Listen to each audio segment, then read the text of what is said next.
কবরের বিষয় শুনে সবচেয়ে বেশি কান্নাকাটি করতেন একজন সাহাবী, তার নাম উসমান আল গনি রাদিয়াল্লাহু আনহু। অন্য কোনো বিষয় শুনে তিনি এত কান্নাকাটি করতেন না। এটাই হবে আমাদের জান্নাতের টুকরা অথবা জাহান্নামের গর্ত। আল্লাহ পাক সবার কবরকে জান্নাতুল ফিরদৌস বানায় দেখ। সূরা মুলক রাতের বেলা যারা তেলাওয়াত করবে ইনশাআল্লাহ তাআলা আল্লাহ পাক তাকে কবরের শাস্তি থেকে বাঁচাবে ইনশাআল্লাহ আযজা ওয়া জাল। সূরা ইয়াসিন আপনার কোরআনের মগজ, প্রাণ, হার্ট, এটা যখন পড়বেন আপনি বুঝতে পারবেন কেন এটাকে হার্ট বলা হয়েছে। সূরা বাকারা যে ঘরে পড়া হবে সেই ঘর থেকে শয়তান পালিয়ে চলে যাবে। আমরা তো বাড়ি করলে হুজুর ডেকে আনি, তাই না? ঝাড়ফুঁক করাই, বাড়ি বন্ধ করি, তাবিজ করি, কত কি করি না?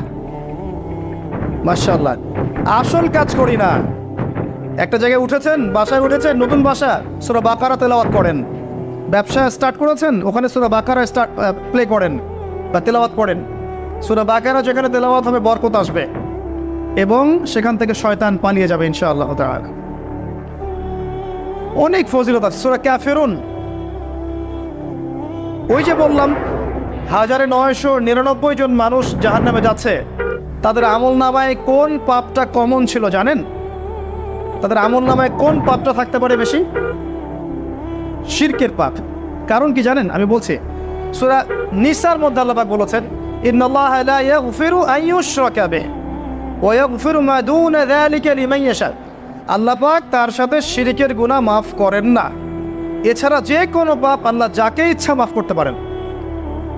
তার মানে যে মানুষগুলো বেশি বেশি জাহান্নামে যাচ্ছে তাদের আমলনামায় যে পাপটা থাকতে পারে কমন, সেটা হচ্ছে কি? শিরক। অন্য পাপ হলে হয়তো আল্লাহ পাক মাফ করে দিতেন, সিম্পল। এই শিরক থেকে আল্লাহ পাক আপনাকে বাঁচাবেন একটা আমলের মাধ্যমে।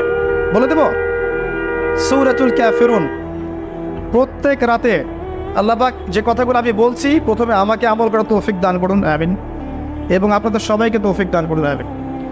সূরা কাফিরুন রাতের বেলা তেলাওয়াত করলে আল্লাহ পাক আপনাকে শিরক থেকে বাঁচিয়ে রাখবেন সব। এছাড়াও আরো 3টা ছোট ছোট সূরা আছে, সূরা ফালাক, সূরা নাস, ইখলাস। সকাল সন্ধ্যায় 3 বার করে, ফজরের পর 3 বার 3 বার 3 বার, মাগরিবের পর 3 বার 3 বার 3 বার। এটা বিকেলেও করা যায়, আসরের পরেও করা যায়।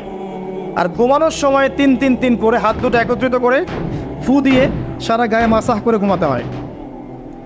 এটা করলে দৃশ্য অদৃশ্যের ক্ষতিগুলো আপনাকে স্পর্শ করবে না ইনশাআল্লাহ। মানুষ ঘুমালে শয়তান ঘাড়ে 3টা গিট দেয়, মনে আছে হাদিসটা? মনে আছে? গিট দেয় এবং বলে, তুমি ঘুমাও, তোমার সামনে লম্বা রাত। আবার গিট দেয়, তুমি ঘুমাও, তোমার সামনে লম্বা রাত। আবার গিট দিয়ে বলে, তুমি ঘুমাও, তোমার সামনে লম্বা রাত।